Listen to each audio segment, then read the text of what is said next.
South India shopping mall the wedding mantra సరికొత్త wedding collection south India shopping mall.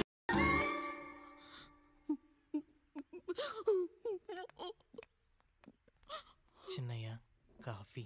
Chinnaiah కాదు, చిన్నోడు. నేను మీ అక్క కొడుకును. నువ్వెందుకు ఏడుస్తున్నావమ్మా? చిన్నోడా, పెద్దయ్య గురించి అలా మాట్లాడకయ్యా. పెద్ద మనిషి డబ్బుంటే గుడి కట్టాలి, బడి కట్టాలి. వెళ్ళిన చోటల్లా కనిపించిన దానికల్లా బిడ్డలు నెచ్చుకుంటూ పోరు. ప్రతి ఊళ్ళో చెట్లు నాటించడానికి వాడేమన్నా ఆశ కూడా. గుప్పెడంత ఉల్లిని కోస్తేనే కన్నీళ్ళు వస్తాయి. బారెడంత నా తల్లి మనస్సు కోసాడు. వాడి కన్నీళ్లు కాదు, రక్తం రావాలి, వచ్చేలా చేస్తా. మనల్ని ఇంతగా మోసం చేసిన వాడికి ఆస్తి, 3 పిల్లలు. నీకు మాత్రం పేదరికం ఒక్కడే. వద్దు చిన్నయ్య, వద్దు చిన్నయ్య.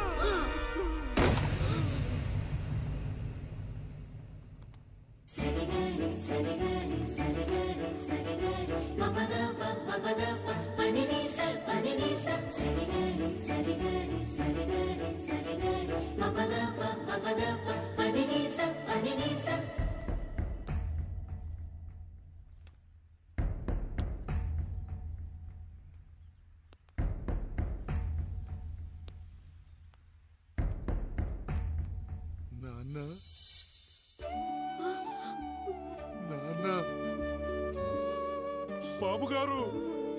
బాబుగారు కాదు నాన్న, నేను నీ బాబు నాన్న. మీరు మా పెద్దయ్య బిడ్డ కదయ్యా. కష్టపడి రైతు దుక్కి దున్ని కోత కోస్తే విత్తనాల ఫ్యాక్టరీ వాడొచ్చి ఈ పంట నాది అంటే ఒప్పుకుంటావా నాన్న? ఈ భూమి నీది, ఈ పంట నీది. నేను నీ బిడ్డను నాన్న, నీ బిడ్డను. కానీ ఆ రూపం, ఈ ముఖం ఒక్కటే వాడిది నాన్న. కింద బాడీ చూడు, ఇద్దరం ఒకేలా లేవు. నేను నీ బిడ్డను నాన్న. బాబు, నాన్న, బాబు, నాన్న, ఒక్కసారి నన్ను ఎత్తుకో నాన్న.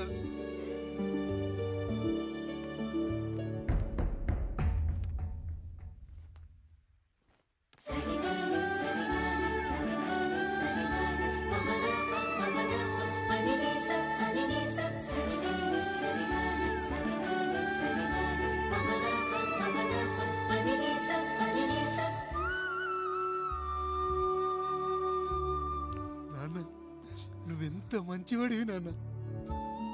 ఒకడు వాడిన టూత్ బ్రష్ నే ఎవ్వడూ చేత్తో పట్టుకోడు. అలాంటిది నువ్వు నోట్లో పెట్టుకుని తిరుగుతున్నావు. అమ్మ ఎంత అదృష్టవంతురాలు నాన్న, ఎంత అదృష్టవంతురాలు.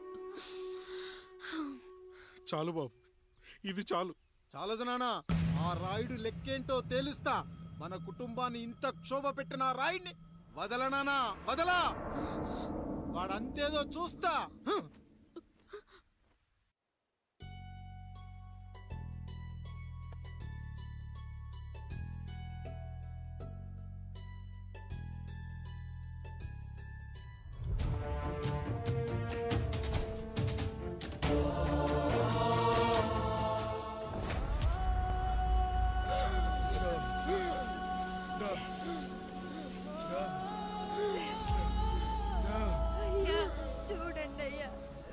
చూసాకైనా మీ మనసు కరెక్ట్ లేదా?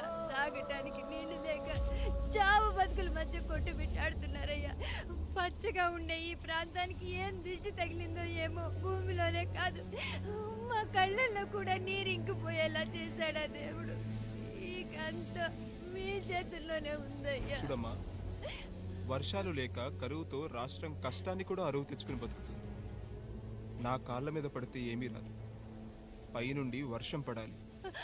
అయ్యా మినిస్టర్ గారు, మీరైనా ఏదో ఒకటి చెయ్యండి అయ్యా. నేనేం చేయనమ్మా, ఇక దేవుడే మిమ్మల్ని కాపాడాలి. ఎవడొస్తాడే మిమ్మల్ని కాపాడడానికి? ఎన్నాళ్ళు అడుగుతారా ఎవడొస్తాడు, ఎప్పుడొస్తాడు, ఎక్కడి నుంచి వస్తాడు అని? పేదవాడికి కష్టం వచ్చినప్పుడల్లా ఇదే మాట. 70 ఏళ్లుగా హీరో రావాల్సి వచ్చినప్పుడల్లా ఇదే మాట. ఇంకా ఎన్నేళ్ళు అడుగుతారా? ఎవడొస్తాడే మిమ్మల్ని కాపాడడానికని మీరు మమ్మల్ని అడగటం, వస్తాడ్రా అని మేము మీకు చెప్పడం. అయినా సరే మళ్ళీ మీకోసం ఇంకోసారి చెప్తున్నాను, వస్తాడు. ఆకాశాన్ని చింపుకుంటూ వస్తాడు, నేలను పగలగొట్టుకుంటూ వస్తాడు. ఎవడు దేవుడు. దేవుడా? రాయికి వరమిచ్చిన రాముడి దేవుడైతే, ద్రౌపదికి చీరిచ్చిన కృష్ణుడి దేవుడైతే, ఈ ఊరికి ఆయనే దేవుడు. ఆ దేవుడికి ఇంకో పేరే రాయుడు. పాపారాయుడు. పాపారాయుడు.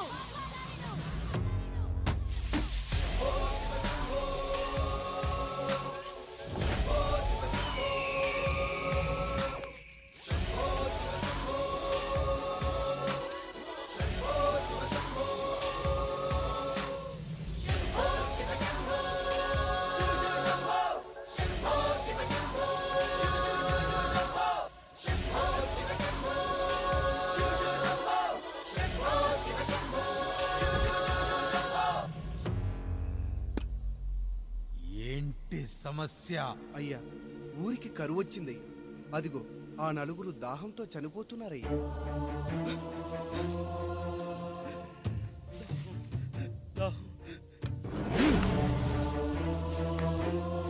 పాపారాయుడు తీర్పు ప్రకటిస్తున్నాడు. ఈ గ్రామం ఇంతకు ముందెప్పుడు ఎదురవ్వని సమస్య. అందుకే ఈ సమస్యని నా సర్వేంద్రియాలను కేంద్రీకరించి, నవరంధ్రాలను బిగించి ఆలోచించి ఈ నా తీర్పు ప్రకటిస్తున్నాను.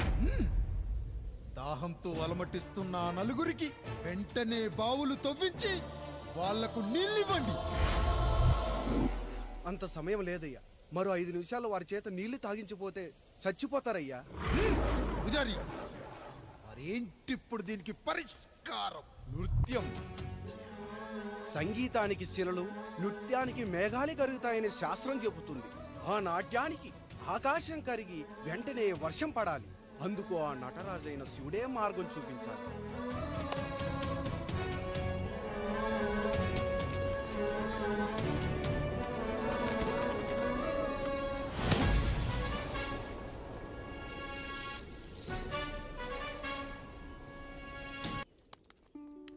అయ్యా, దేవుడిచ్చిన ప్రసాదం అనుకుని నలుగురిని కన్నాను. 3 పెళ్లి చేయగలిగానయ్యా. ఈ ఊరు ఏమిచ్చినా మీరు తీసుకుంటారు కదయ్యా. ఇది మిగిలిపోయింది. తమరే ఏదో ఒకటి చెయ్యండి అయ్యా. అయ్యా,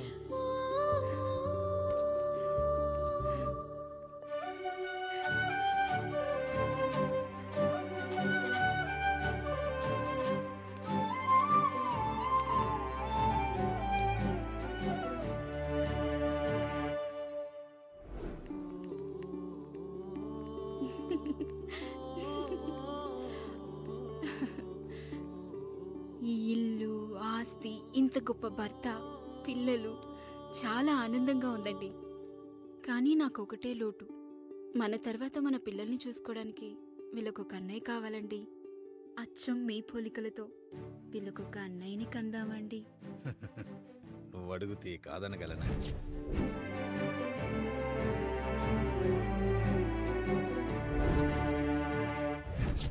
నానా, రాయుడెక్కడా? ఇప్పుడే వస్తున్నాను నాన్న.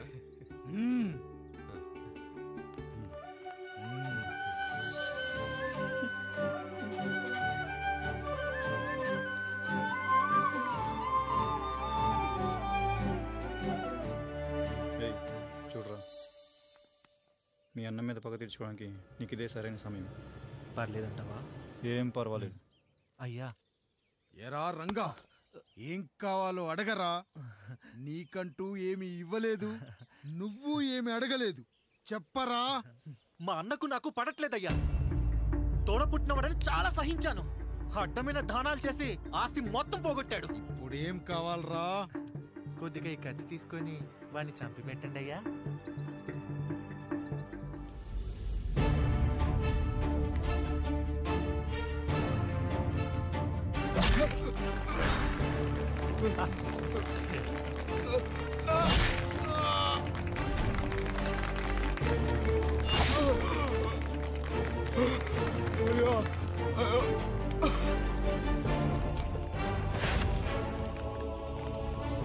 నాయుడు, అన్యాయంగా మా నాన్నని చంపేశావు.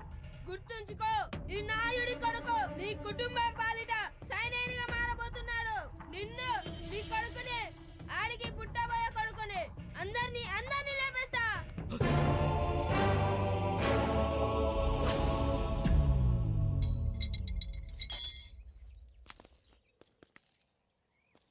ఏం జరిగింది?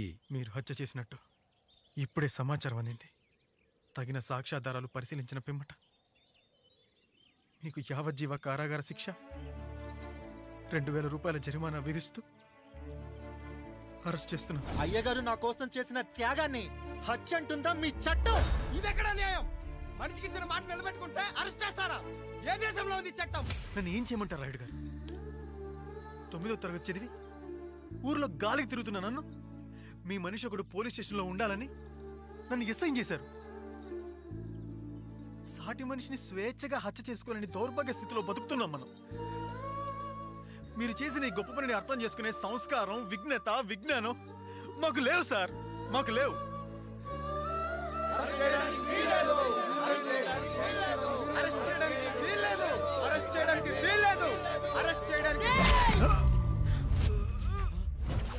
అయ్యా నాయుడు గారు,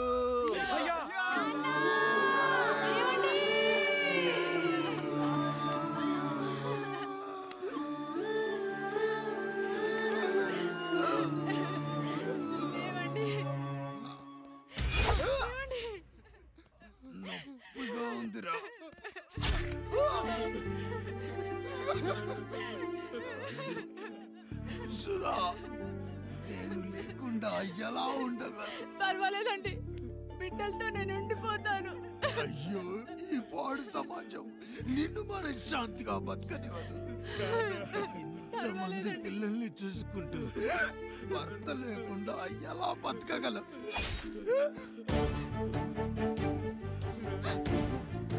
వద్దండి.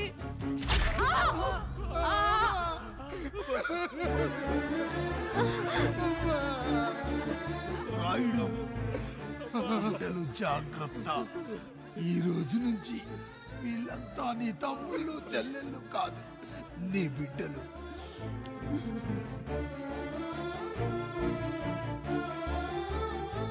ఎక్కడికి వెళ్ళనురా. నీ కష్టం వస్తే ఒక్కసారి నాన్న అని పిలవరా. ఆ సమాధిలోంచి అయినా లేచొస్తా.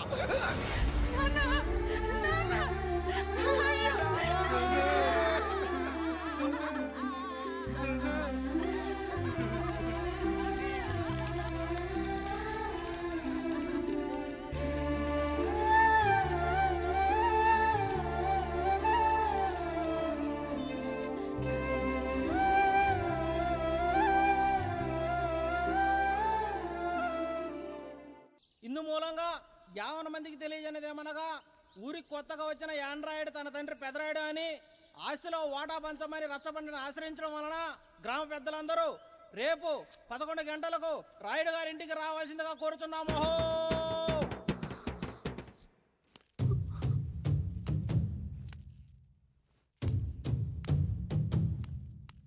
ఎందుకొచ్చారు? తన తాత పాపారాయుడు గారు ఆస్తి తనకు కూడా కావాలంటూ పంచాయతీలో ఫిర్యాదు చేశాడయ్యా.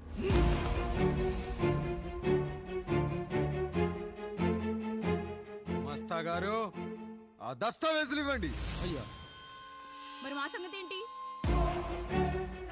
అడగరేంటి? అవునన్నయ్యా, ఈరోజు మీ పన్మేష్ కొడుకొచ్చాడు, రేపు ఆ పాలదం కూతురు వస్తుంది.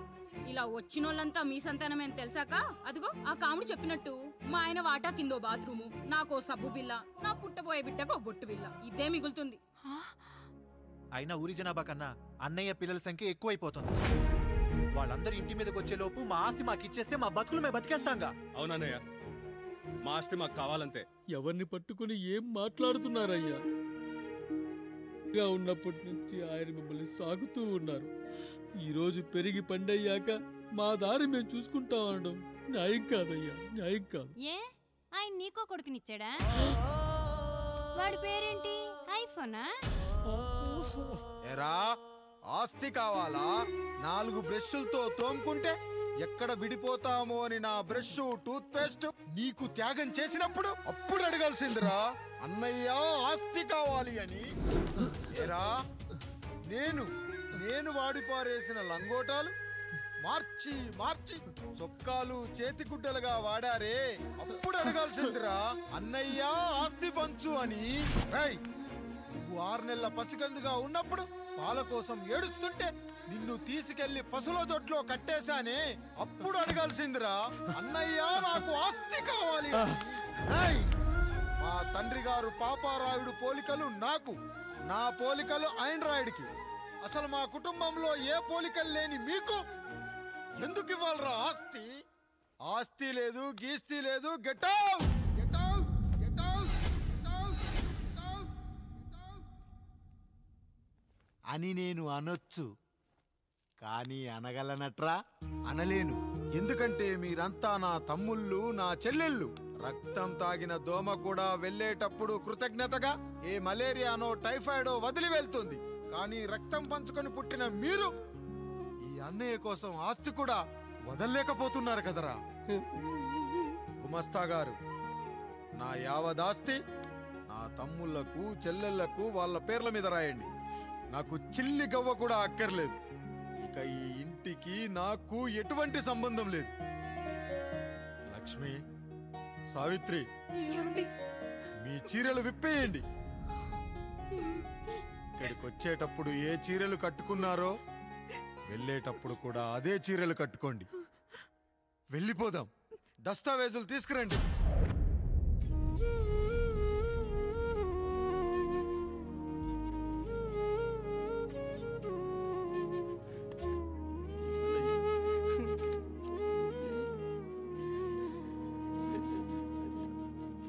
ఇక ఈ ఇంట్లో నా పేరు వినపడితే నా తమ్ముళ్ళు, చెల్లెళ్ళు బాధపడతారయ్యా. ఈ ఇంట్లోనే కాదు, ఈ దస్తావేజులో కూడా నా పేరు ఉండకూడదు. నేను ఇక్కడ సంతకం పెట్టి వీళ్ళ మనసు నొప్పించలేను. అయ్యా, మొత్తం వదిలేసి మీరెలా బతుకుతారయ్యా? ఎండకు నీడలా, వర్షానికి గొడుగులా నన్ను ఇన్నాళ్ళు కాపాడింది. కష్టాల్లో, సుఖాల్లో నాకు తోడుగా నిలిచింది. నా నిజమైన ఆస్తిని, కుటుంబ గౌరవాన్ని కాపాడింది. ఇదేరా నా ఆస్తి, అంతస్తు. ఇదే మా నాన్నగారిచ్చిన లంగోట. బంగారం లాంటి తమ్ముళ్ళే లేనప్పుడు నాకు మాత్రం ఈ బట్టలెందుకురా? వెతికిన దొరక ఏవండి, పప్పులో మీ చెమట పడుతుందండి. ఇడ్లీలో 2 చెంచాల ఉప్పు తగ్గించు లక్ష్మి. ఎలాగో మనం పేదోళ్ళమే కదా, కనీసం ఉప్పు ఖర్చైనా తగ్గుతుందనుకో.